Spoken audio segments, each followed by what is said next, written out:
Hello and welcome, ladies and gentlemen, to a Premier League presentation. We're going to be bringing you guys this game here between Fnatic and RoX.KIS. These two teams are going to be matching up here in the quarterfinal round, starting off here best of one series to see which of these two teams will be advancing forward, collecting some nice points. RoX really desperately needs them if they want any hope of making their way to the Premier Cup by being in the top four. Right now, as of last week, they didn't have any points. I actually haven't checked. They still don't. One. They have not picked up any last week either, so that's unfortunate.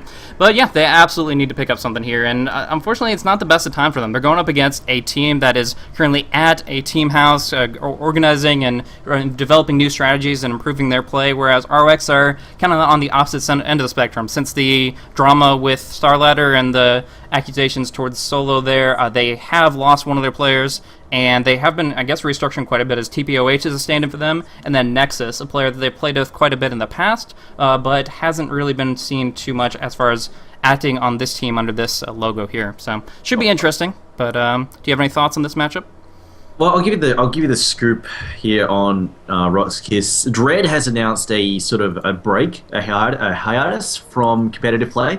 So he's on a break. That's what Nexus is standing in for him. Topov, which is apparently pronounced Tron, is their new player. He's a new full-time player for them, and is replacing Solo. They had somebody from Z-Rage was standing in for them the other week, and Sharky was standing in for a lot of their matches for a while. For the last week or so, he's been staying for a lot of their games, but it looks like they've decided not to roster him full time, or sort of a maybe they will, maybe they won't. But Tron is definitely, and actually Tron played last week as well as a stand-in. He was absolutely magnificent. He played really well, and RoX.KIS actually played really well, considering the state that they were in last week. They put up a really good fight, but as it is, with missing Dread now, it'll be interesting to see how they handle tonight's game. And, well, I mean, they're up against Fnatic. This is my favourite team, but on the other hand, Fnatic almost at times as bad as EG when it comes to throwing. So, who knows? Who knows? But anyway, Wisp being banned straight up. RoX.KIS, though, wisely banning the Furion as well as the Darkseer. I mean, Fnatic, they enjoy their split pushing, so we're going to see that banned out straight away. Tree also being banned out as well, but Batrider going to be the first pick here, Blaze. Yeah, a lot of emphasis on offlaners in these drafts specifically. Up against Fnatic, you can kind of benefit a lot from it. Trixie, I wouldn't say he is as condensed in his hero pool as Emerald Bulldog maybe, but it's still very advantageous to take him out of his comfort zone. He loves to put pressure out on the other lanes through split push emphasis, or get some early levels by being very, very effective in acquiring experience, and then just transition in to help out a lot in the team fight. So Nation Prophet and Darkseer fit the bill there, and with them first picking Batrider as well, they're probably not going to be able to draft for Trixie in this first phase at all. They're going to go instead for Ezlor and maybe a mid for Hani, who is currently running the name JK, but that's one of his common aliases there, so switching that up as well. So, yeah, we actually see the Naga Siren come on through. You're mentioning this quite a bit, and there's a couple different ways to run it there, either the carry role mindset or the solo mid, both of them being rather powerful with the Riptide being such a low cooldown. But a big thing I want to mention as far as the synergy between these two heroes is the Song of the Siren plus the Illuminate. Combining those together, you get a fully charged Illuminate on possibly all 5 players. It's just so easy to set up, and it can be very, very devastating. I mean, who wants to wake up in the morning and just get hit by a big blast of light? Just no, sir. Indeed, but we'll see. Anyways, really, really good to start them off, and they should be in a good position to move on forward with the draft. Yeah, the Naga Siren, I mean, I was actually watching Zenith play against LGD International earlier today, and in fact, Naga Siren solo mid completely dumped on G. G was playing Queen of Pain, got thrashed by, and it just came into rune control. Naga Siren was completely aggravating, using the illusions to control the runes very effectively, just denying them constantly. The other thing is, it kind of does favor the split push. And the fact is, with Song of the Siren, you can buy a lot of time. You can split push, and if a team tries to jump you while you split up, you sing. You buy about 8 seconds, and it gives plenty of time for people like to port in whoever's not there, bring somebody else in, especially if you've got somebody else like a Tink who's already mobile, and somebody else who's pushing another lane, you can just bring that guy in, and suddenly you've got a 5v5, which, and as you said, you know, you've got also time to set up stuff like Illuminates, zombie towers, all sorts of really aggravating spells that need to be aimed and need to be set up, but then become extremely powerful. That said, continuing on the bans, though, we will have Rubik banned up by RoX.KIS. Interesting. It looks like they've got something a little bit worried about there. Right now, the spells, I mean, there's only nothing really awesome to steal from RoX.KIS. Shikuchi's nice, obviously. Shikuchi's nice. It's a good mobility spell, and obviously Rubik really benefits from mobility, but that said, I mean, this might be signs they want a really big, nasty ultimate down the road. Yeah, definitely something along their lines here. I'm not sure exactly what role Tron's going to play, so I don't know his style. I know Sharfik was pretty aggressive kamikaze solo mid player. I know that Nexus is a very powerful hard carry player. Not sure if that'll clash with their current lineup, if they're going to follow that through and pick up some of his classic heroes. He used to play lifesteal a lot, and that is something that he just farmed like crazy on and pulled a lot of cool tricks out of the bag, but I'm not sure if it's the best option here. It's great against Keeper Light and Puck, but not so much against Naga Siren, who's considered to counteract most BKB-oriented heroes, and Rage, of course, being a very, very similar mechanic. But we'll see. For right now, they've got their offlane covered with Weaver, maybe a tri-lane with the Weaver. We saw that taking effect last time around and doing some good work, at least in the laning phase. But beyond that, yeah, it's kind of... Any thoughts on, as far as what players will be playing what role in this situation here?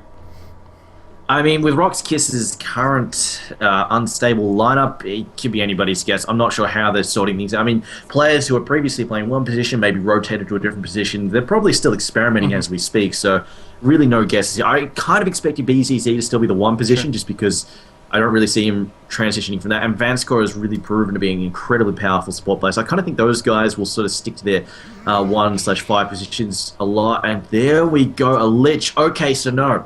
I think this may be an off-lane Lich here. And we actually saw, you missed out on this last week, it was actually really, really aggravating. They had an off-lane Lich go up against a solo anti-mage, and they weren't, I don't think they were expecting to see the Lich go against the solo anti-mage, or expecting to go against a Tron. But the thing is, with they also had a tree, though, in that lineup, which might have been the thing that they were really counting on. But see, the thing is, obviously Lich, if he takes an early point in armor, he's kind of annoying to try and run down with the auto attacks. And then the bigger deal is the fact that he denies so much experience, 25% experience being denied, and you're up against Tron, which is already losing, or sharing and slowing down their experience gain really heavily. If you then lose 25% of that experience, that's really, really aggravating if you lose at farms. I mean, if you think about it, you can have the best you can have Burning Son of, Black Son of Burning lasting away, but if you take a quarter of his creeps away, suddenly his farm is diminished by a full 25%. And even if he lasts absolutely everything that he possibly can, you're still really slowing him down. That said, for all I know, this could actually wind up as a transport. Like I said, Lich is sort of still coming back into the scene. And I think one of the big deals as well is Chain Frost is roughly a 43% damage increase since the 6.78 patch. The 3 extra bounces are a really... Well, yeah, obviously, potentially. I mean, but the 3 extra bounces are a really, really big deal. That said, if anything's going to screw it up, it's going to be Rage and Phase Shift. So I don't know about that. We'll see. We'll see anyway. But anyway, 4th pick here for RoX.KIS. They have banned out the OD. The Bane's already gone. We've also lost the Gyrocopter as well. I think the Bane banned by Fnatic is really smart. They're not going to pick it up. They really do want to keep that away from the lifesteal. It's just really quite aggravating for him to have to deal with. So I think that's a smart ban from them. Also, RoX.KIS do enjoy running that Bane quite a bit. Yeah. I think that the Lich provides some nice options for them, and definitely some pros for picking it up. The offlane potential with the sacrifice is going to be very, very key for making themselves work, but it also does a couple things. It makes the lanes very predictable. They're like, okay, well, the Lich is going to go offlane. He could technically mid, but I haven't seen that in a very long time, so probably not. And along with that, Fnatic drafting well against that. I mean, like you said, Phase Shift and Rage. Also, Naga Siren's Illusions can take up a couple bounces. The ultimate might not be all that effective, so we'll have to see. Timing is important, but I think they need a little bit more AoE lockdown. Just one AoE stun. I don't care if it's a Leshrac or a Sand King. They go with Earthshaker. Perfect. I love it. So in that situation, lock them down with Fissure, then go for the Chain Frost. Keep people in the position you want with things like Lasso, and you will be able to get a lot of damage out of that Lich. But obviously, Fnatic's going to be working to try to avoid those kinds of initiations, and we'll see how exactly it plays on out. But the Earthshaker, I'm glad to see him back. He has gotten a switch up against Illusions, so it's going to be a little bit better against Naga Siren in the team fights. And in general, he's just such a great, reliable support. You can guarantee that he's going to be able to give the carry space, whether it be the Weaver in the safe lane, which is probably the case considering the Lich. In this situation, yeah, Earthshaker is just going to be perfect setup. Same thing with the Ogre Magi last time around. Stun with that ranged carry that can already do some early game damage, and you have a perfect lane. So, good combo, good pick, love it, and can't wait to see it. Yeah, I mean, right now, Fnatic's lineup is... I mean, Fnatic are a really hard team to predict. They're always throwing really weird stuff out there. It's really hard to tell whether... I mean, this could be an offensive try with Naga, Keep the Light, and then Vengeful Spirit. That could be an offensive try lane. You throw a Puck in the mid, Lifestealer takes a safe lane to solo himself. Or, I mean, they could go Puck mid, Lifestealer jungles, and then defensive try lane with Naga Siren. They could do a lot of things. But Earthshaker, I mean, the worst case scenario, you've got a hard carry who's being punished in a tri-lane by an offensive tri-lane is really struggling to find, like we saw last match. It took Loader a lot of time to catch back up. But Earthshaker really makes it incredibly difficult to get aggressive against because it's so easy for him to land a fissure that splits you, and not only splits your team up, but then locks you down. Oh, wow, a Mirana. Okay, I love this. I'm ranking Mirana is a really, really undervalued hero. Now, we've got to say right now, Fnatic, they really need to get the detection out early because with Mirana's boost, with the fact that her ult is so cheap now, she can spam that off fairly easily. This really allows Earthshaker to get in close. I mean, this is the other thing you were worried about, Lich obviously not being able to do a really good Chain Frost because of the illusions, tanking damage, stuff like that. You open up with the AoE from an Earthshaker, that clears the field. That clears the field, clears the creep, clears all the minion spam, anything like that. And obviously it also locks them down, can push people into a corner, get them stuck together, stun them, that sort of stuff. And then now Lich has the field is clear, Lich uses Chain Frost, and everybody is really, really hating life. But the question is, where is Mirana going to go? Is she going to be an offlane? Is she going to be... I think it's actually going to be a carry Mirana in the tri-lane. Really? And do you think there's going to be a defensive tri-lane with a carry Mirana? I mean, I've seen her get a lot of potential with a ton of farm, but she doesn't have, like, raw steroids that a carry generally you prefer to see. So, I don't know. I think that Mirana provides a heck of a lot of utility, and to see her just in a simple tri-lane, they are going to have to get a lot out of the Fisher Arrow combo, plain and simple. Well, yeah, that's it. I mean, the more stuns you have together, the better Arrow gets, because it's so much easier to land. And then, especially with the Arrow buffs, I mean, if you throw it in a Fissure and a Slow, it's so easy to land a big Arrow, and it's one of the highest damaging nukes now in the early game. So suddenly you've got these level 2, level 1s. If you land even a level 1, level 2 arrow, you completely smash them. And what is it? It's like 190 damage at level 1 if you land a long range one. That's like, you look at Vengeful Spirit, that's like, you know, a fifth of her health gone. She's down to 300 health. It's completely and utterly nuts. Oh, big fight coming out. Oh, wow. Okay, you want to call this one? Yeah, sure enough. This is getting close, kind of walking by, trying to get the good flanking position here. We do see splitting up the fight. JK is kind of caught out. We'll have to orb to the west. No, they break down the tree. JK still by himself. He does go for the jaunt down to the river. He is going to be able to stay alive, but my goodness, yeah, that is certainly a way to start things off. I love the movement of Fisher. Of course, it does cost him quite a bit, but he starts off with 4 clarities, so Yul has plenty at his disposal to keep on spamming out. So this is going to be an interesting matchup here. It is going to be an aggressive tri-lane. Trixie, Fly, No Tail going on the Naga Siren, the Keeper of the Light, and the Vengeful Spirit, and it looks like they are going to be going up against a defensive tri-lane of Yul on the Earthshaker, Nexus on the Mirana, and is that a tri-lane Lich? Yeah, I guess so. BZZ looks like he's going on the mid, and that would leave Vonscore as a support. He's definitely picked up some wards, so yeah, this is going to be wherever... No, 2-1-2. That's finally how it breaks itself down. How do you feel against 2 versus 3? I think Lich is just warding. And he's going to go back to bottom in a second. There's no real reason to put him up there with Weaver, because it's just going to slow Weaver down in terms of experience. Oh, maybe he is going top. Hang on, let's see. Excuse me. Okay, no, I'm wrong. Vonscore is actually going top.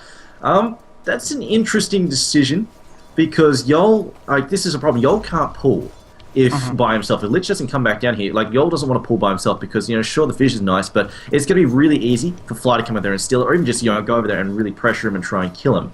So that does bother me a little bit. Yeah. And the other thing is, obviously, Mirana, she might be able to land some really nice arrows, but they can't follow up on them. So it means even though they've got this, like, kill potential, they're not going to be able to really capitalize on it. It means, despite it being there, Trixie can still play super aggressive, because he doesn't have to worry about getting punished and crushed. And, oh, hang on, what a minute, what's going down there? Okay, there we go. We've got 2 wards, 2 blocking wards thrown down by the Dire team. They find one of them, but they don't find the second one just yet. But yeah, I mean, this means, like, Trixie, like, he's not scared. He can push all the way up here, because with only 2 heroes here, he doesn't have to worry about. That said, it looks like they are worried about the top lane, and the fact that Puck, I mean, this might be their plan here. They're not too worried about Mirana. They want to get Weaver off to a good, not only Weaver off to a good start, but they want to punish Puck. They really want to push his head in there and make it impossible for him to farm that early Blink Dagger, and even just punishment levels, because Puck is a really level-dependent hero. He needs to get that level 7, level 8 up, because he's got so many skills he's got to get ranked up before they're really effective. Waning Rift, and obviously Waning Rift as well as the Base Shift are really not great. They're pretty crap actually at level 1. BCC is perfect though in mid, getting hammered though. As it looks like Weaver's actually quickly DC'd. Yeah. In this position, BZZ will be able to survive. Simple auto charge will make sure of that. But it's Era actually controlling the lane pretty well. He has a magic stick, so he's happy to use his cooldowns aggressively. Pop off and open wounds. He's going to get 150 mana back immediately. So it's like, okay, well, you harass me, I harass you. And in that sense, BZZs might even have to bottle crow against a lifestealer, which is something that you wouldn't expect, but there you go. Either way, yeah, I definitely like what you said about the movement specifically up against the top lane. Pretty much what they're losing on bottom, they're making up for on top. Tron going to find a great amount of farm. Hani, not so much. He is going to be harassed back quite a bit. These sentry wards can help against Shukuchi, but in general, he's just going to have to stay back, phase shift Geminates, stuff like that to keep himself up. Now, this no-tail transition will help, but I'm not sure if it's going to give them the lane necessarily, because Lich will be able to hit level 3. That will give them the experience advantage, the mana advantage, so on and so forth. In general, well, that and just the constant spam. I mean, you look at Puck, like he's not got that much regen. The constant spam is going to hurt, and like the same for No-Tail. Like, it's just a constant spam. Even a level 1 Frost Blast, it's really going to sting. And then if you've got the Tron there constantly harassing him, it's going to hurt. But I think we'll see, Blaze, the bottom lane from RoX.KIS is getting a lot more aggressive as soon as they realize that Vengeful Spirit has rotated and is staying up there to help the Puck. That we're going to see Mirana. Suddenly Mirana and Earthshaker are going to go for kills. They're going to try and pick off Trixie. Yeah, and they definitely need to. Early on against the tri-lane, the Mirana didn't have any chance in the world to CS, really. I'm impressed Nexus even got 4 CS. Like I said, he's a really good carry player. He pulls farm out of the bag constantly, but Mirana with her low base damage is a pretty difficult position. Back on mid, Era, of course, falling back here. Batroar going to bottle things up, and I don't think he can go for this 2-minute rune. I think he should go for the Bottle Crow. The Courier, of course, kind of hanging out there, and is probably going to allow him to get some more sustenance on the lane. But for right now, just using his mana, using that harassment, and Era should pop off his magic stick in just a moment.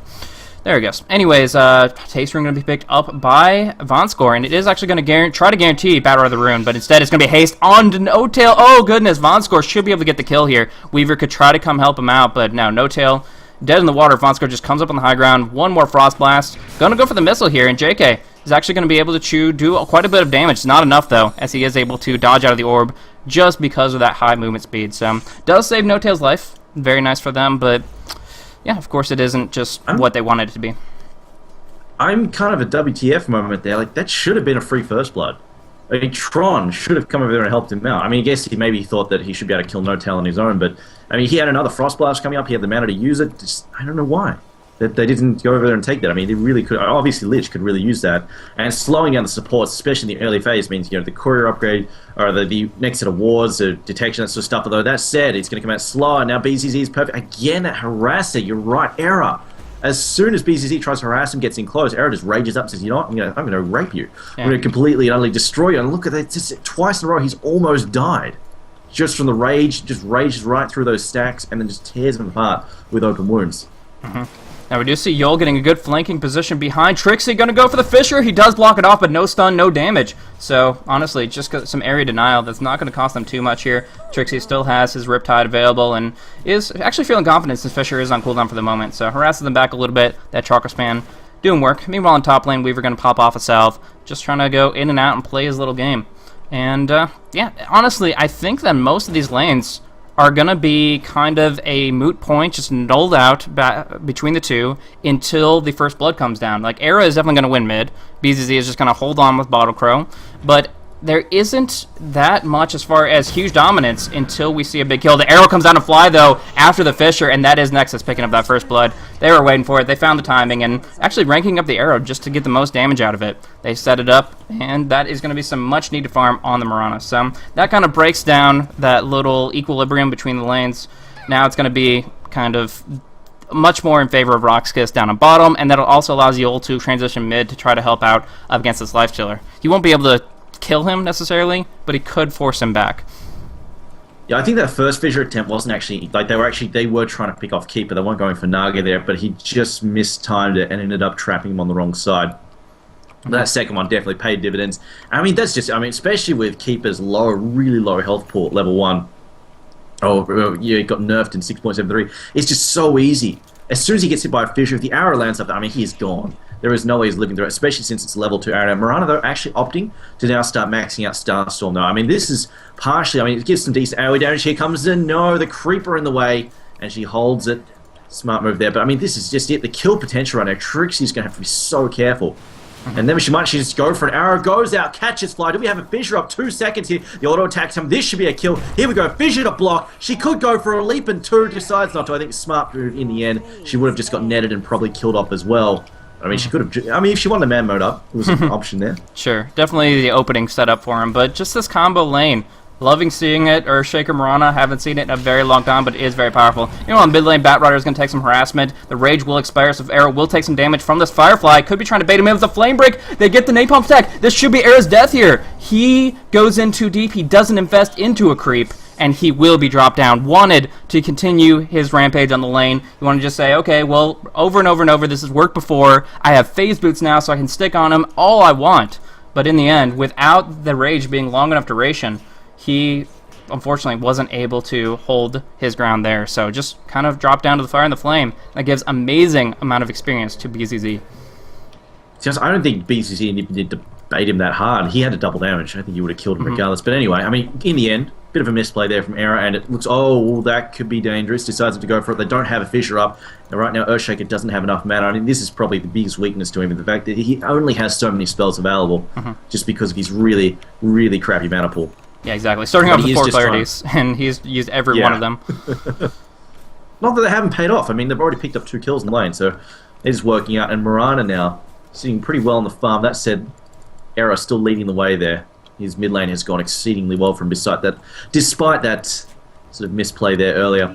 Meanwhile, though, Notal really hasn't been finding much ground at all. I don't think they've really managed to help out this top lane at all. Puck is still 13-6. Weaver's well ahead of him. That being said, though, Vengeful Spirit's levels aren't the biggest deal in the world. Like, Lich finding levels is much more important than the VS. So in this position, he's happy to just rank up the Wave of Terror, synergize with Riptide to do a lot of negative armor and a lot of damage, and from there, as long as he can get decent swaps. He's not going to really be using offensive swaps for the most part. He's generally going to be going for defensive ones. He's going to see a setup of a Fissure going into an Arrow and try to pull somebody out of that. Yes, he probably will have to face tank the Arrow, but such as it supports life. Another great thing is breaking the lasso. Batrider going in on somebody and just swap them out, or swap the Batrider for that matter, and you're going to be able to make sure that that's not going to be some secure disable. Sentry going down, the Magic Missile will connect onto Tron, but I don't think they have the ground for it, even with the Dream Coil available. Weaver just able to Shukuchi out far enough away that he was on safe territory, and it's just going to tango back up to full. So, good position for them here. We do see a movement on mid lane as Earthshaker wants to help out up against this Lifestealer, but despite the 5-6 Napalm stacks, it looks like Era is going to be A-okay. Yeah, the problem is with, I mean, you're right, even if they Dream Coil, they wouldn't have got the kill, because the problem is, with the pressure on this lane, Hanny's been forced to go on an Orb build. Whereas, if he wants to kill Weaver, he really needs to have Waning Rift a much higher level than it is. Meanwhile, though, potential or Era backing up is some backup coming, though. Fly down on top lane, we're going to see the pick off on the Lich, popping out that Dream Coil, and Tron has no ground to stand on. That Sentry still down, so although he doesn't get stunned out by the Dream Coil, he will take a huge amount of harassment damage and have to pop off his Tranquils immediately. Actually going deep under the Sentry Ward again. Hani has that orb, and honestly, Tron has to watch himself. They have to know about this Sentry, so I'm really not sure exactly his movement, but right now just going to Tranquil it up and bait it out a little bit for Yul to try to go for a good Fissure. If the orb is used and the Fissure catches out Hani, that should be his death, as his phase shift is only rank 1. I mean, yeah, they did the right thing there. Fnatic, they didn't pick on the Weaver because they can't kill him. There's no way they're going to kill him with the Waning Rift such a low level, but they picked out the weak link, which is Lich. Just pick him off. 3 kills there. So Lich going a little bit too deep there. Really needs to hit that level 6 so he can get his Chain Frost up. Once he gets that Chain Frost up, he's a much, much bigger threat. Meanwhile, though, Trixie, see how far back he's been forced. Mirana can just farming underneath his tower with complete impunity, and it has also maxed out that Starstorm. The Starstorm, I think, has been maxed out less for the team fight, even though it is nice in a team fight, but I think it's less for the nuke and more for just the fact that it really allows him to farm a lot quicker and a lot easier. That said, BZZ is perfect. A lot of damage. Lasso, though, at the last second. You've got to drag Lifesteal. They need to really time this correctly, though. The Infest comes in, and he will probably get away here. He's going to have to dodge. It looks like he will manage to dodge the limit. That's a Mirana going to try and punish Fly. Fly back up another arrow. They're going to hit him a couple of times. Auto attacks will finish him off. There we go. Fly is down Nexus now. Can he get an arrow along the bomb here? No, he's just doesn't have the mana for it. There we go. He's going to back off. Era going to get away here. Rage up and walks away. Yeah, good rotation. Really, really good TPs defensively to make sure that they're going to be able to actually make their mark on the map. Good move from Era. Almost had the kill. The Infest is all he needed, but the timing, the bait, BZZ just setting it up for his team to take it away. Really, really nicely done. Now, like you said, they didn't have the mana for the arrow. One thing Nexus hasn't really been doing actively is using these power treads on intellect to cast spells. Really, really important for heroes with low base mana pools. But either way, right now they have been finding kills. They are up 4-1, and they are in a very happy position if they can just find a little bit more experience on Lich. I should mention, one of the things that bothers me about bothers me about Fnatic's lineup partially is their actually, just speaking of that, Taunt on the top lane, they'll take a lot of damage. Just snaps the coil, and he will probably go down here to auto attacks. I don't know about that coil snap. Probably not the best choice there. Might have been a bit of an accident, but a double kill there for Fnatic, snatching a much-needed kill up at the top lane. Arrow. Oh, hits a creep. Oh, it was on target too. Yeah, really, really good arrow, but unfortunately, that melee creep decided to head out into the jungle for a quick stroll and became the marksman's target. But yeah, good movement nevertheless. They do find a great opportunity using these dream coils, every one of them, very, very effectively. But it isn't really making that much up for the fact that Hani didn't have a great laning phase. He has treads, he has bottle, but it's going to be a long time before he can find that blink dagger. So it's kind of to be expected, but at the same time, they're not too happy about this, and they have to make something work for them. Era, gonna have drums. He has phase already. They do have a really, really good composition, as we talked about in the draft, and their fights should work pretty well for them, but there are a lot of threats looming, and that's going to be the Mirana getting bigger and bigger, currently moving in for a Yasha, and then, of course, this Blink Dagger that's going to be coming up for the Bat Rider in about 700 gold. Here's the thing that bothers me about their fights. I mean, their fights, they've got a bit of setup there with Naga Siren, can set up and illuminate, but they don't have that much burst nuke. Like, they don't have, it's not like they're setting up something huge, like a macro, like a huge Ice Path macro pyre, followed by Vacuum, all that was, all sorts of huge team fight shenanigans, Black Hole, that sort of stuff. They've got Naga Siren Sings, then Illuminate, and then a bit from Puck, maybe.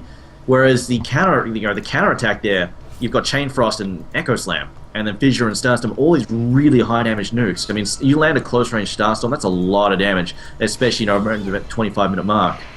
So, I mean, that bothers me a little bit. They might be able to try and force these team fights, but I don't honestly know if they can win big it. song! Oh my gosh. I was watching this pick, but I didn't think that BZZ could be locked down here. He's stuck on the cliff. The Firefly will come out. He will be able to find an okay position, but JK has that haste rune, is going to be able to maneuver quite effectively up against this Weaver, and in the meantime, there is a kill up on the top lane, so they do find the Vengeful Spirit, but the big thing here was this attempt to lock down the Bat Rider. Was, just really, really interesting, because I thought he was fine. He was fireflying over towards a haste rune. No way he could lose it, but there was the jaunt from Hani to grow right in front of the haste rune simultaneously with Trixie using that sleep. While I'm kind of recapping on what didn't end up happening, we do see another kill, or miss another kill, up on the top lane. Era going up against Nexus, but he does have that leap in a couple seconds here. I don't know, I was really, really impressed with the movement of the song. The problem was he was up on the cliff, and they couldn't really get the lockdown they needed when he was up on that high ground area that they couldn't breach. Either way, nice dives from Nexus, finding a kill. They do end up bringing down the Vengeful Spirit, just a nice little squishy support, nice little morsel to bring Nexus in towards carry Mirana, as it were, and in turn we do of course see that the Puck got dropped down by both Mirana and Earthshaker. So in general, this combo, Earthshaker and Mirana, starting off on the same parts of the map, now splitting up a little bit, but nevertheless very, very effective as far as finding kills goes. Yeah, I'm going to say, like, Earthshaker, I was playing a pub game earlier, and I hit nearly every single arrow. I was feeling like I was God. I was amazing. And then the game after, I missed nearly every single arrow. And you know what the difference was? The first game I had an Earthshaker. I'm going to say this. You have an Earthshaker, it's going to make even the crappiest Mirana look amazing, just because Fissure can help you set up from such a long distance. You cannot screw it up. It's so hard to mess it up. But anyway, Nexus. Now, the other thing also provides a guiding line as well as you're lined up, so it's really hard to screw things up. Like, you've already got that accuracy. Like, just, fire the arrow this way, you'll hit. It'll work. That said, Mirana, deep in enemy territory with Bat Rider, they could get surrounded here if they're not careful, although it looks like you're going to look around for a bit of trouble. Bat Rider, though, very close to Blink. 15 gold away, he's going to pick that up. I'm going to say that last fight down bottom, Trixie is so lucky that Earthshaker, when he poured it in, did not have mana for Fissure.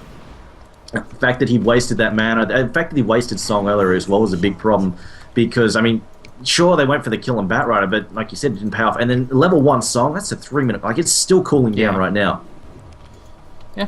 So, I mean, if you don't get a kill or it doesn't really achieve anything, it's a big waste early on.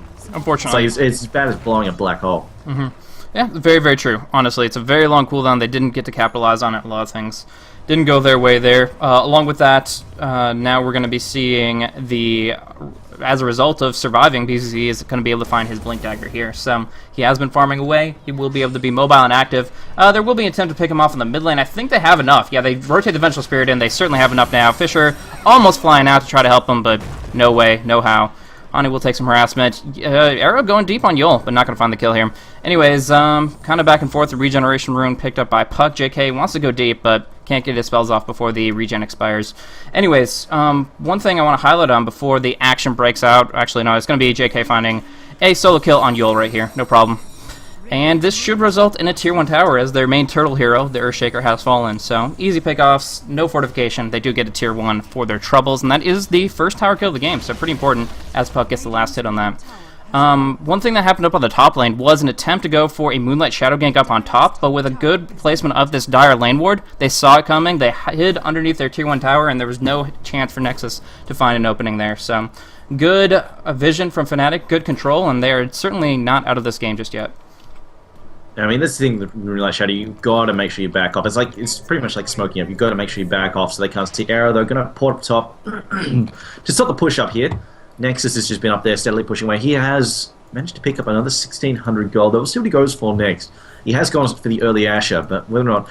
I mean, if you remember the last serious carry Marauders that we saw were Bleak from Absolute Legends, who played it a fair bit, and he tended to go for the Manta and Monkey King bar. It was Manta first and Monkey King bar. So we'll see if he does the same here, if he's got anything else up his sleeve, if he's got something else that he wants to try. I mean, back in the day, the build was you went for the Skadi and the Maelstrom, or Maelstrom and Skadi rather. Maelstrom to help you farm and the Skadi just because stats and the slow was always nice. That said, Miranda, like you mentioned earlier, her base damage is kind of crappy. So if you did that, you really didn't have a whole lot of damage.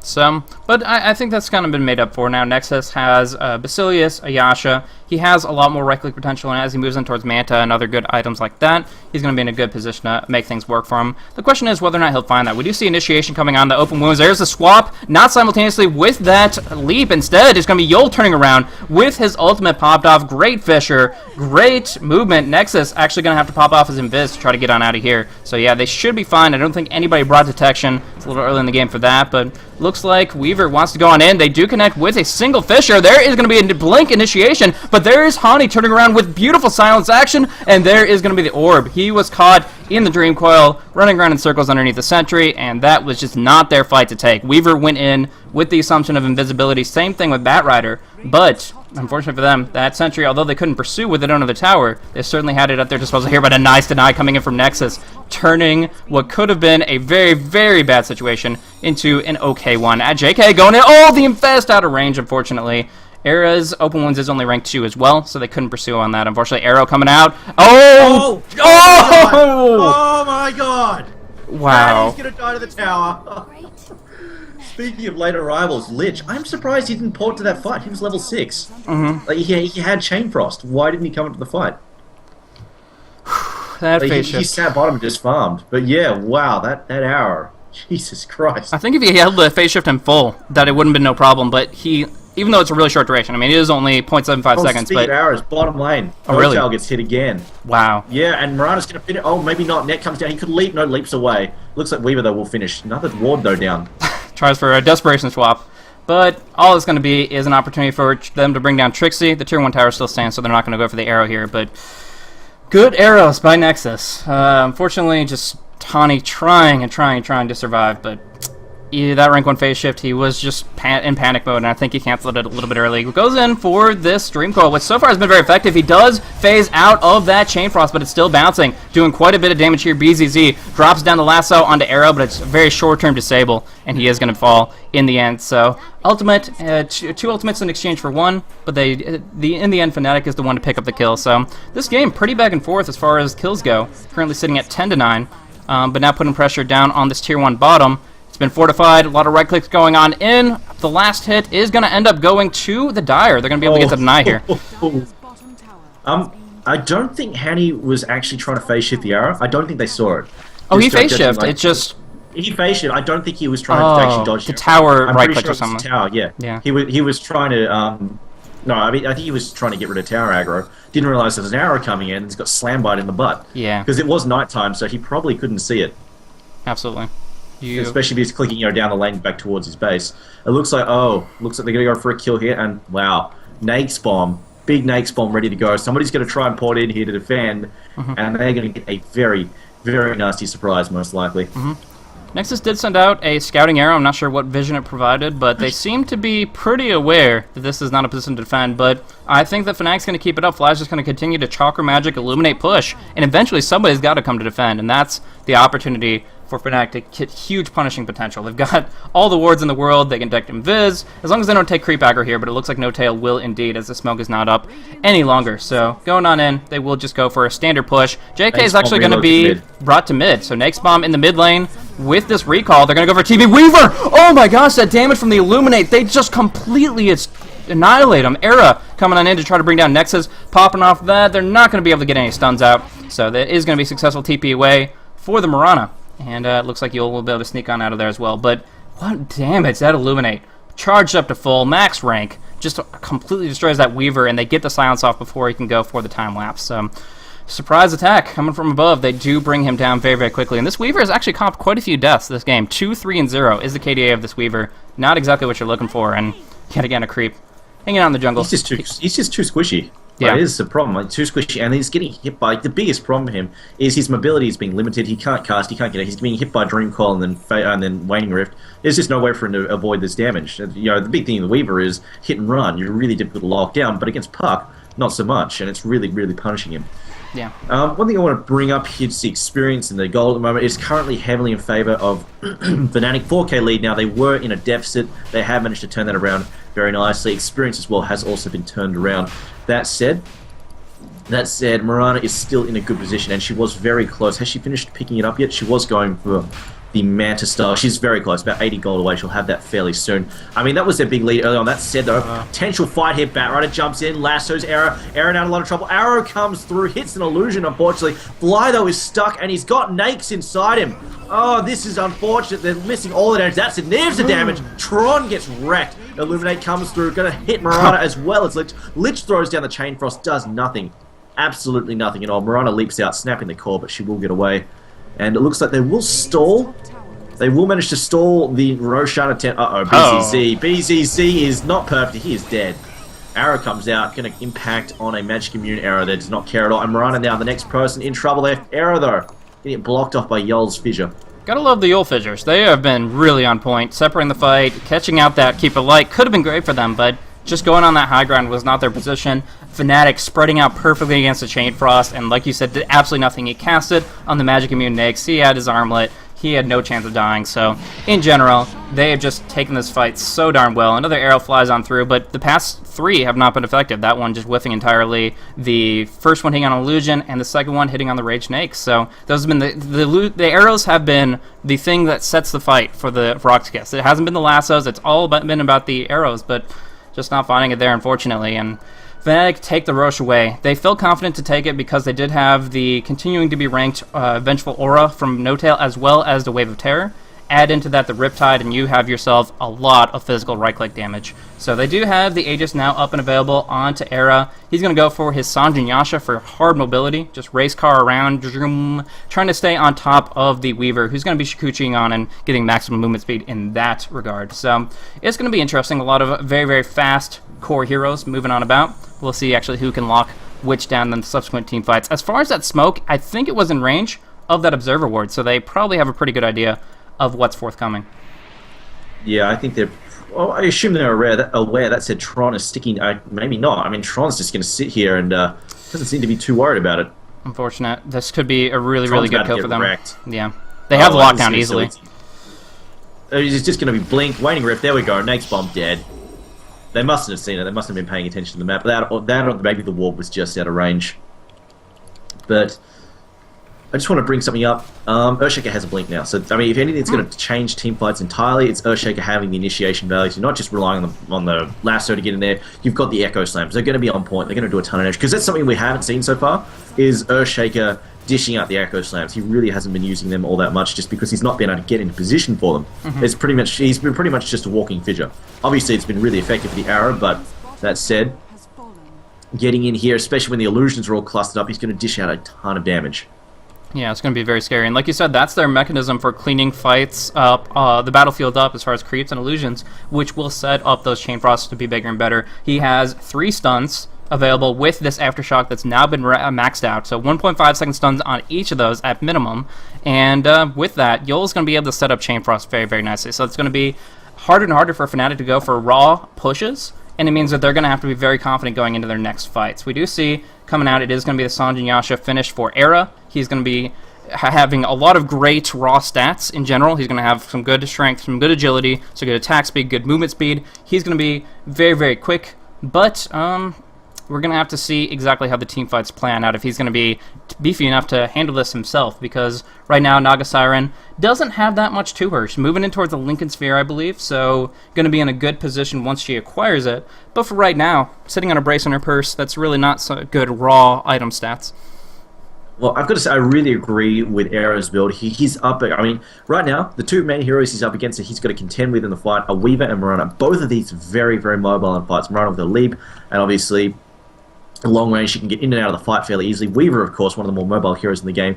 And if they don't get pucked to lock them down, Lifesteal's got to be able to keep up with them. So there is that. The other thing is, I mean, probably the biggest thing is right now is Mirana doesn't have that much damage because she went for the Manta Style first, and the illusions, while they're good, you get hit by Illuminate, Riptide, they're gone. I mean, even the Illuminate is going to pretty much obliterate them entirely. And the other thing is, of course, Weaver has been kind of stuck in the big one. He's not been very effective at all and has been feeding a fair bit, getting picked off out of position quite a bit this game. I mean, 5 deaths already when you're playing one of the more survivable heroes in the game. Naturally, he's up against a fairly nasty counter, which is Nate's bombs and the puck, but still, I mean, he has been getting caught out of position, and like you said, diving under wards, under sentry wards, getting caught out by tethers, and just generally being a little bit too aggressive because he's really relying on his... Basically, he's, like you said, you know, he thinks his survivability is built on his cooldowns when it's just you get hit by a waning rift and you're dead. Exactly that. For him.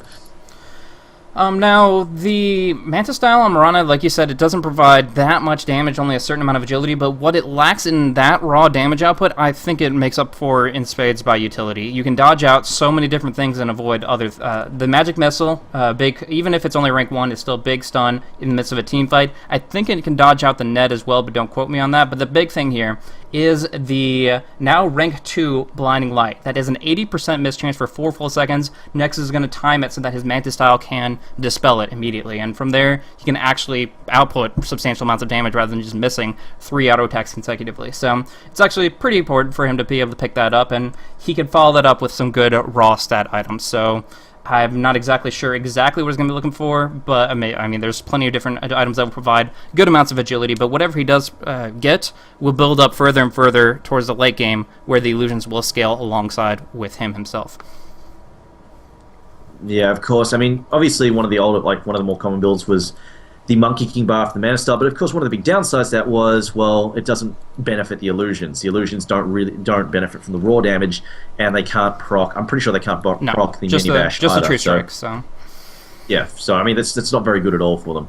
So I mean it's one of the bigger downsides. That said, it does give Mirana a lot of base damage herself, but if you can get stuff like the Butterfly, it benefits them a lot more. That said, Butterfly a lot harder to farm up because that huge 3,300 gold chunk.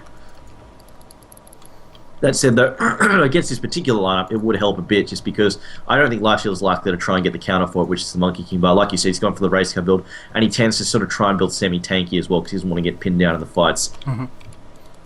Yeah, my highest preference in this situation for Nexus, since he is kind of going all carry mode, 8340 on net worth. He's by far higher than Weaver because of how many times Tron's been picked off. But my personal preference in this situation is to move towards an Eye of Scotty. Now, that isn't necessarily the most reliable option because it costs so darn much. But when he does get it, the slow that will pierce through magic immunity of Era will take out a decent part of his race car item set. I mean, at least counteracting the movement speed boost of the Sanjin Yasha and other things like that. It allows them to actually maneuver. So I think it will be pretty important for them to get that, as well as some good raw stats. Oh, Tron in a bad spot, though. At least he does get his ultimate off. Hani not seeing enough to blink on through the trees for the waning rift. They could have found the kill if they did have vision, but luckily Tron did escape and there wasn't a dust popped off. So instead, just recalling up to the top, and they're going to go for a 5-man push, which I think is their strong suit, as long as they are as minded as possible against this Earthshaker. But instead, they do get a pick off. BZZ in the wrong part of town. I think the Flying Courier might have given vision. Either way, they've set themselves up. Unfortunately, Trixie's song kind of whiffed here. They're not going to find what they're looking for. And face tanking an Arrow. Arrow's going to take some hits. This is like, how the hell did they see Batrider up there? I mean, most of the Flying Couriers, the only guess was the Flying Courier might have seen the Firefly, the flame trail there, and then, I mean, they also threw up, I mean, immediately after that, they threw up the Wave of Terror to scout. Yeah. And that's when he jumped him. So it was a really good pick-off, but I think Batrider, more than anything else, is bloody unlucky there. Yeah. There was no real way for him to expect that at all. Absolutely. Yeah, that's just, okay, another error connection. Sorry, I've got a cold. So yeah, in that situation, it was a lot of luck, a little bit. With the Flying Courier coming about, I think that, yeah, they saw maybe the Firefly. They definitely waved Terror and Orb to get the vision, and of course, everything followed through from there. But they are in a position to take this fight here. They have this Moonlight Shadow active, Earthshaker getting in a great flanking position to go in for an ultimate when they're ready for it. But now we're going to see Sentry Ward drop down, hovering over top of it. They're not really going to go in and overextend themselves. Era, the only one in the aggressive position, but he still has that Aegis for another minute and a half, so still in a good position there. They're making a very gradual push, and they're approaching this Tier 2 siege as effectively as they can. They don't want to bunch up. That is just going to be suicide if they get all hit by the Echo Slam. So instead, they're making it gradual, going for illusions, going for just clearing the creep wave out and letting the creeps do their thing. And it's taking effect, but now Hani jumping on in, gets the coil, gets the Wedding Rift, and there is the death of BCC. No! He does survive a little bit longer. Big Echo Slam coming from Yol. Drops on the Fisher. There's the Chain Frost. So much damage coming on through the mechanism. Not enough to keep him up. Era will be down. Coming back up with the Aegis Mortal in a moment. Tron on the hunt, looking for Trixie. Gets netted up, though, and I don't think the right clicks are sufficient. So, yeah, just ulting back. In the meantime, there is some base dive action. Cleaning it up, Hani, dominating spree. Era and JK doing so much damage right here. Oh, they turned it around nicely, but still, that was as good of a fight as RoX.KIS could have hoped for. Yeah, I mean, obviously, the Aegis was a pretty big deal there. The fact that Era had the second life made pretty much... I mean, otherwise, that would have been a really clean sweep for Fnatic. I mean, sure, they lost the... I mean, sorry, it would have been a clean sweep for RoX.KIS. Sure, they lost the Batrider, but not a real big deal there.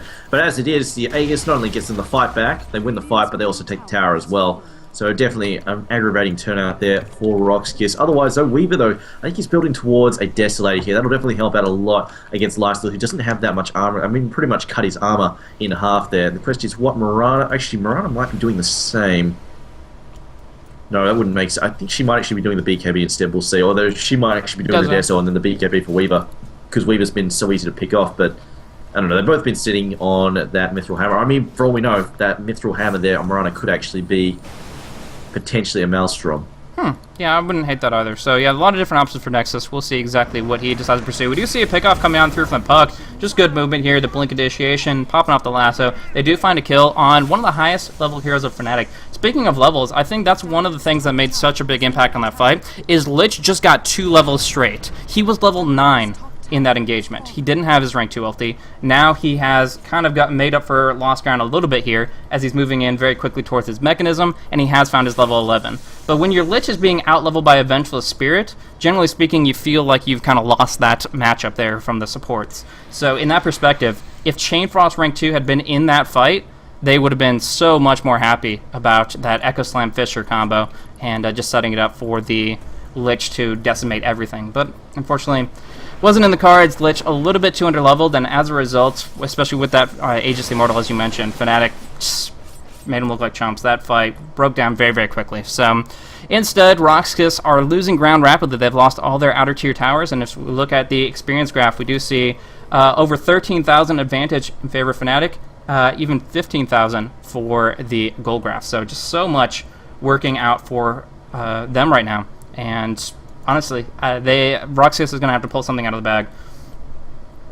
I mean, it's sort of getting to the stage. I mean, it is definitely, it looks really, really bad. That said, a couple of good fights. I mean, they've got the potential. We saw it. They've got the combo potential, and now that we're getting the high-level ults, they really have some firepower up their sleeve. And a couple of good fights will swing that around very, very quickly. That said, it's going to come down to whether or not they can pick those fights, because like you saw, like that big part of that fight was Fnatic overextending, diving way, way past the tower and giving RoX.KIS the opening to jump them like that. And now that we're going into the Tier 3 sieges, it's going to be happening a lot less. I think it's going to come down more to RoX.KIS having to make the first move, and as we've seen, Fnatic have been really, really good about making sure they're staying split. I mean, that's the first time, that's the first really, really good ult that Lich has actually managed to get off. the entire game. Same for that. For Urshay, it was the first good Echo Slam he's managed to get off because they haven't been grouping up. They've been really, really careful about it. And I think that fight there, even though it worked out for them, was sort of a sting, and they've remembered, you know what, we've really got to watch our spacing, got to watch our intervals. Yeah, that's just kind of how it breaks down, and it's difficult to position because Naga Siren, as soon as you go into RoX.KIS goes into an initiation mode, and then Trixie pops off a song, if he gets that one simple cooldown off, Fnatic just can rework the fight. They can break it down and say, okay, well, we want to be here, here, here. You can get a surround. You can really do whatever the heck you feel like. So in that position, RoX.KIS has to be very cautious about how they engage. They want to do it quickly, but they have to focus the right targets. If the Naga Siren isn't preoccupied, the initiation will just be completely nullified. So it is really, really good for Fnatic to control this and more. And now they're going to have even more tools at their disposal. They're moving in for like a Scythe of Vice on the puck. They have the Force Staff on the fly, on Keeper Light rather. And yeah, they're going to be able to do a lot in the midst of the engagement. So we're going to see how it plays out. But for right now, it just seems like Fnatic have such a great teamfight potential, and RoX.KIS are only just finding theirs. I mean, the other big problem is the fact that they can't really blink initiate her just because Batrider isn't able to lasso her because she's got a Linken's. Yeah. So they can't, like you said, they can't really pin her down very effectively at all. And if they can't pin her down, well, she just sings, and then that's a big buzzkill. I mean, Fnatic, they probably won't even run away. Like, they won't even just back off. They'll just turn around and get ready to completely and utterly crush RoX.KIS, which, I mean, could work to their advantage if they can just find that really sweet spot to let off a ripper of a Chain Frost, but I don't think they'll manage to do it twice a game like that. That said, Weaver is building an odd assortment of items. He's just picked up an Ultimate Orb as well as that Mithril Hammer. Any thoughts? I'm thinking the Manta again. Just I think you can time-lapse the Blinding Light, but it's not worth it. It's generally not worth that cooldown unless obviously it coincides with your health dropping down to 10%. So in that situation, they hate the Blinding Light. They need to do physical right-click damage to actually net some kills, and as a result, get a good item that provides some nice stats. So that's going to work out for them nicely, but it does mean that this Mithril Hammer is going to be kind of a casual pickup for some time. And although it's great, raw stats for Geminate doubles it effectively, it does mean that that's Gold not going for that high-tier item. It's just kind of sitting there, and that's not moving him towards an item rapidly enough. We do see BZZ looking for an opportunity, but might get caught out by himself. He has an Invisorin, so he's pretty confident, but here comes that flank to gank. And they do have a gem, so they could easily close on him, but they think it might even be bait. They're falling back here with the next bomb intact here. Again, the Scythe of Ice is up and available from the puck, but we have yet to see it. Yeah, I also should mention that Mirana decided to pick up the Maelstrom, so she's managed to grab that up. And that's going to give her some farming. Oh, you're going to make farming for her a lot easier just because it means she doesn't have to blow the Starstorm all the time, because of course Mirana, one of her big problems is if you're spamming Starstorm, it's really, really expensive for her if you're just using it to farm. That said, it looks like Fnatic are just going to go and grab the Roshan here. Fairly easy one for them. It doesn't look like any defense is going to be mounted by the Radiant side. I'm pretty sure they saw them because of that ward there, but at the same time, looks like they're not interested in stopping it. And to be fair, if they try to jump them, like you mentioned, they're just going to use Naga Siren's song, and suddenly the fight's not going to work for them at all. They're just getting Nakes bombed in the face. Instead, Tron now could be in a bad position in a second, and there we go. Nakes bomb is incoming. Shikuchi's away though. Oh no, he comes back. Oh, he is so dead. He is so dead.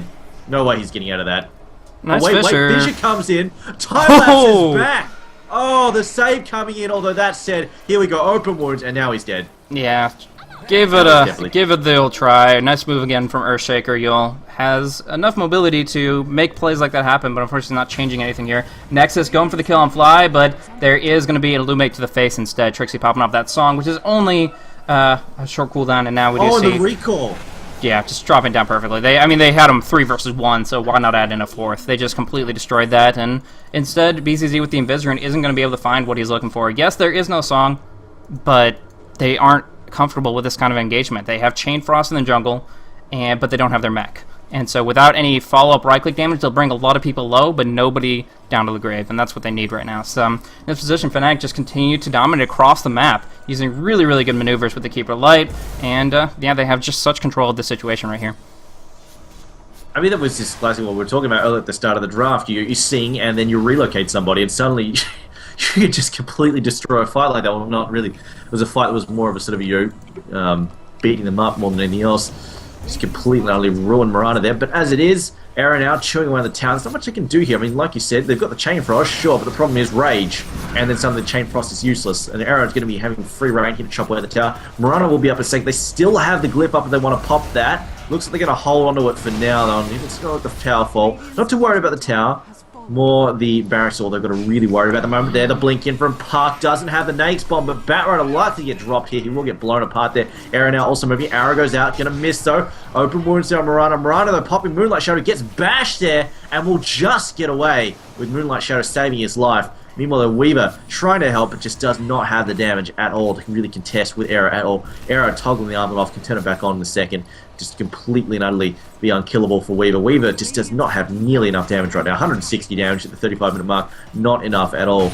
And now Yol throwing down another fissure, getting Opens wound on him again. Here comes a bash, and he will get blown apart very, very easily. Miranda ducking back there. Going to heal up. Oh. But without those setups done, Fissure swap there. Arrow comes out, lands on a no tower, but she doesn't have the damage to follow up. Immediately gets chased away by a Waning Rift. Yeah. Just in general, really, really good movement. Honey getting a 3-man silence there, allowing them to get out unscathed. They got the racks, they got what they were looking for, and they're able to walk away without even wasting so much as an Aegis the Immortal. I'm curious as to why Hani didn't go in with the Gem of True Sight to get a little bit more vision on the Weaver who was poking and prodding, or the Mirana who was able to escape with Moonlight. But again, they still have to be very conscious about this Earthshaker. Though now they just get an amazing pickup on Lich, no chance at all. They even pop off the Song to re-engage on Nexus, who doesn't even have a leap. They can go whatever they want. They just have to be cautious about this Echo Slam, and oh my god, he gets a great one off. The Scythe not as fast as that cast time. They do force out an Aegis, but they get the Earthshaker, and they should be able to clean it up from here. They're just in such a commanding position. They can die this tier 4. The Swap comes out, but the leap keeps her up and kicking, and Era will have to fall back, having exhausted his immortality. Now, they are going to be falling back, and I don't think they can actually do more than just half the tier 3 in mid's HP, but in general, they just kind of shown who's boss. They're like, okay, well, we can run around your base, and there's really nothing you can do about it. And now the Echo Slam's on cooldown, which is their only real turtle ability. And as such, now they can just pretty much do whatever they want. Yeah, I mean, Echo Slam's on cooldown, Chain Frost cooldown. Funny you should mention the cast time on Echo Slam. I mean, Earthshaker's a weird hero. He's got like an instantaneous cast with Echo Slam, and then yet at the same time he's got two of the most garbage cast times of the game on his other two spells. Fissure takes such a long wind-up, and then, of course, the Totem Stomp is, again, a terrible cast animation and wind-up time on that. No tell, though, getting swapped through there. And now here we go. Chain Frost getting thrown out. Not going to do a whole lot, though. Going to hit Trixie. Oh. Actually, not might actually go. Oh, gets a kill on Trixie. I take that back, and that frees up Lich. No, frees him up to die, though. Arrow goes out. Going to hit Fly. Lands there, but it looks like Arrow now throws down the Abyssal Blade on top of Tron. Tron has to back up. They get the kill, though, but they've lost the melee racks. And it looks like Fnatic have got what they came for. Hanny also going to possibly get taken out. Oh, whoa, this is second death. Further into the base. This is two deaths in a row. They got sloppy, they got greedy. They feel that this game is in the bag, but they shouldn't be giving the enemy openings like this. I mean, that was Hani buying back and jumping back in. I think he got recalled, and then he just immediately died a second time around. So that was him losing a heck of a lot of gold. He does have his core, Scythe, and Blink, but still losing a lot there. And just in general, that Chain Frost did work against Naga. The sleep didn't come on until the Chain Frost was enough to finish him off. And meanwhile, at the same time, Hani was overextended underneath double tier 4s. So yeah, they just jumped in. They might have gotten another kill. They definitely got the melee mid-racks, but they did give some much-needed kills away of RoX.KIS. Not saying it cost them the game, but it isn't something they need to be thrown away in this position. Yeah, definitely it was a little bit sloppy. That said, of course, they've got tier 2s up on every side, so no real danger of having a counter push happen. So right now they're fairly safe. Miranda, though, just going to try and counter push top lane. I think she's probably going to pick up BKB next, just to help deal with Puck bombing the crap out of her with Nakes. There will help out a lot. And also, it just gives her another tool to get rid of those annoying debuffs that get thrown at her as well. So she may not have to pop the Manta for it all the time. That said, Tron being armored up there with ice, just going to go charging. I think he's going to go and try and farm the Ancients here in a second. They are making some motions towards the top lane though, and Yol actually, I think they're hoping someone's going to push up and they might just try and pick them off. There's a potential kill here. There we go. The arrow goes in, misses. I was expecting the Fissure, although it would have knocked him around a little bit. There we go. Fissure gets thrown down, but they don't have the firepower to kill Arrow now that he's on the warpath, especially with backup arriving. Naga Siren does have a level 2 Diffusal Blade. Should also mention that. Port back there from Earthshaker. He will return to base. And Mirana just a little bit too quick for them to catch, though. Yep. So not finding what they're looking for there, unfortunately, but they really could care less. They're in such a good position here. They actually might be able to get, I don't know, not sure about the Blink Dagger cooling. Yeah, Hani just uses Blink, so he cannot catch it to BZZ, but they are just in such a commanding position. I was kind of just smiling at the fact that Vengeful Spirit picked up a BKB. I mean, that's something like a Crystal Maiden picking up a Black King Bear. You just don't see it at 40 minutes in the game. You'd expect that to be a Bracer or something, but no. Decent amount of HP. Just willingness to go man mode now. I mean, you can swap in with your rank 2 swap and pop out that BKB, and you care less what they throw at you. Era is going to get picked here, though. A lot of damage coming out through. They commit everything, but they do bring him down. He does buy back. He's going to have to be recalled immediately. Keeper Light actually has it on cooldown for 20 seconds, so just losing their hard carry, losing an extra 1,300 gold along with that for the buyback. So as farmed as he may be, throwing away a pretty substantial lead. There we go. It looks like Ush. Oh. Wow. Oh, he lost all his mana for Fissure because the illusions. Oh, that sucks. And he gets picked off there as well. Yep. Good Diffusal Blade at work. Riptide just doing too much. And I think this might be it. What do you think? Oh, God, this game is well and truly over. It looks like Batrider, though, just manages to escape, although she dives in far off the song, catching out Tron. Tron gets Hex. Moonlight Shadow not going to be no effect at all. They've got Dust. They've got Gems as well. That's not going to happen at all. Mirana sleeping back in a base, and Batrider also just going to skulk away, trying to get to safety. But yeah, no, this game is over. Oh, no way they're coming back from this. They're GG, done. Can't throw that hard.